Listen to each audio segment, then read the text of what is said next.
Bismillah, Assalamualaikum warahmatullahi wabarakatuh. Perkenalkan, nama saya Inesi Picismania. Saya dari Prodi PBSI.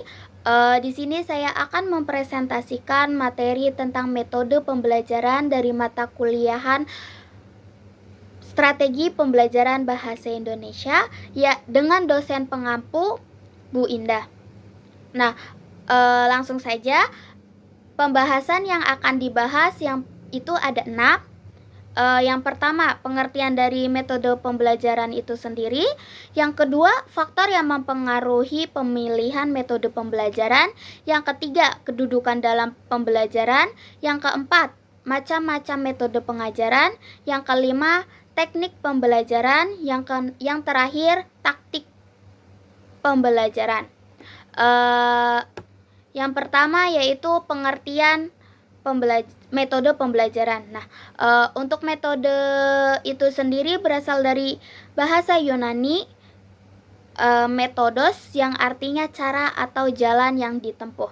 Nah, untuk pengertian metode pembelajaran itu sendiri adalah ilmu yang mempelajari cara-cara untuk melakukan aktivitas yang tersistem dari sebuah lingkungan yang terdiri dari pendidik dan peserta didik untuk saling berinteraksi dalam melakukan suatu aktivitas sehingga proses belajar akan berjalan dengan baik, dalam arti dengan tujuan pengajarannya itu bisa tercapai. Nah, inti dari metode pembelajaran ini adalah suatu cara yang digunakan untuk mengimplementasikan rencana yang sudah disusun dengan rapi dalam bentuk kegiatan nyata dan praktis untuk mencapai tujuan pembelajaran. Salah satu contohnya itu seperti yang ada di sekolah-sekolah, itu salah satu bentuk metode pembelajarannya. Yang kedua, faktor yang mempengaruhi pemilihan metode pembelajaran, yaitu faktornya itu yang pertama pelajar, siswa, tujuan yang akan dicapai, materi atau bahan ajar, waktu, yang keenam, keadaan dan fasilitas yang tersedia di kelas atau sekolah. Yang ketujuh, jumlah subjek belajar. Kedudukan metode dalam pembelajaran. Yang pertama itu pemberian dorongannya.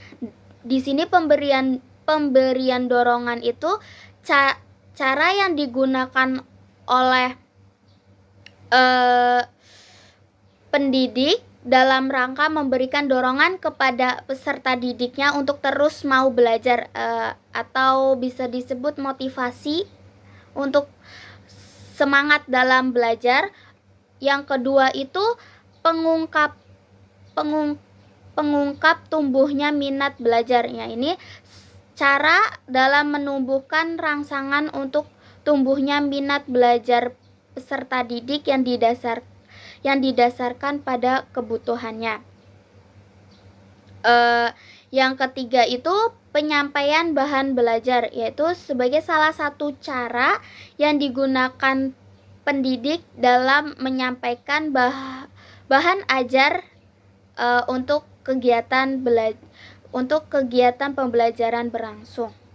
Yang keempat, pencipta iklim belajar yang kondusif. Jadi di sini itu salah satu cara untuk menciptakan suasana belajar yang menyenangkan bagi peserta didiknya untuk semangat belajar. Yang kelima itu tenaga untuk melahirkan kreativitas. Nah, ini salah satu wadah untuk menumbuhkan kreativitas peserta didik yang sesuai dengan potensi yang mereka miliki atau yang mereka sukai gitu. Yang keenam, pendorong untuk penilaian diri dalam proses dan hasil belajar, yaitu salah satu cara untuk mengetahui keberhasilan pembelajaran. Yang terakhir itu pendorong dalam melengkapi kelemahan hasil belajar, yaitu cara untuk mencari pemecahan masalah yang dihadapi dalam kegiatan belajar. Jadi di sini tuh intinya itu evaluasi gitu, evaluasi bagi guru, bagi pendidik dalam mengajar. Apa yang kurang, apa yang harus diperbaiki dari metode pembelajaran yang sudah dipakai itu. Pembahasan selanjutnya mengenai macam-macam metode pengajaran. Macam-macam metode pengajaran ini ada 6. Yang pertama itu metode eksperimen, yang dimana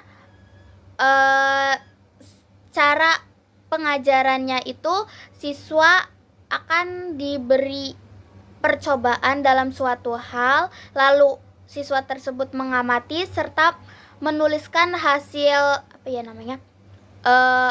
hasil percobaan tersebut. Kemudian hasil tersebut dipresentasikan di depan kelas dan dievaluasi langsung oleh guru. Yang kedua itu metode demonstrasi, yang dimana guru memperagakan secara langsung materi yang diajarkan tersebut, baik melalui media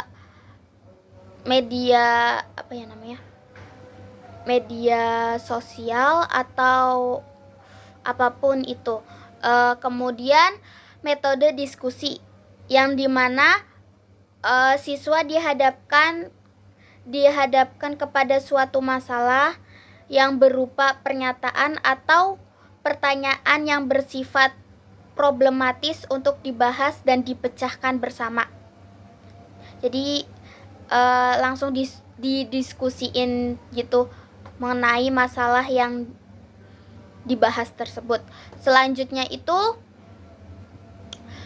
metode resitasi atau metode penugasan. Jadi di sini guru memberikan tugas tertentu agar siswa melakukan kegiatan belajar. Nah, metode ini bisa dilakukan di dalam kelas, di halaman sekolah, di laboratorium maupun di rumah. Seperti itu.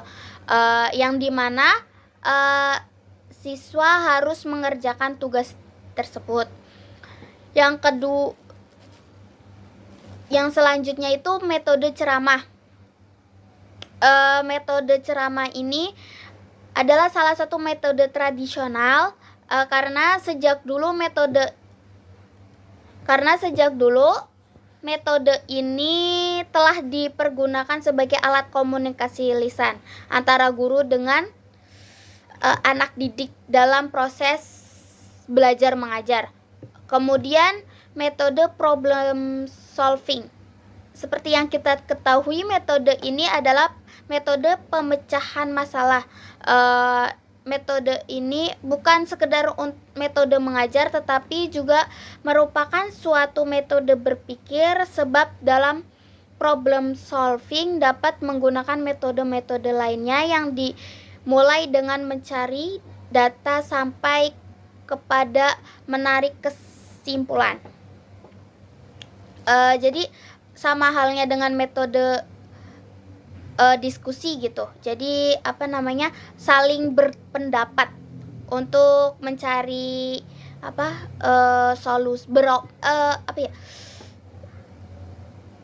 saling mencari solusi gitu, dan langsung diberi kesimpulan seperti itu.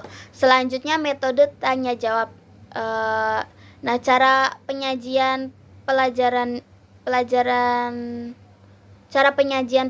dalam bentuk pertanyaan yang harus dijawab terutama dari guru kepada siswa, tetapi dapat pula dari siswa kepada guru. Jadi di sini setelah guru menjelaskan materinya, guru memberikan kesempatan siswa untuk bertanya ataupun sebaliknya, seperti itu. Pembahasan selanjutnya mengenai teknik pembelajaran. Teknik pembelajaran ini adalah cara yang dilakukan seseorang dalam mengimplementasikan suatu metode secara spesifik. Misalnya, penggunaan metode ceramah pada kelas dengan jumlah siswa yang relatif banyak membutuhkan teknik tersendiri, yang tentunya secara teknis akan berbeda dengan penggunaan metode ceramah pada kelas yang jumlah siswanya itu terbatas. Jadi harus disesuaikan dengan kebutuhannya gitu. Itu adalah teknik pembelajaran.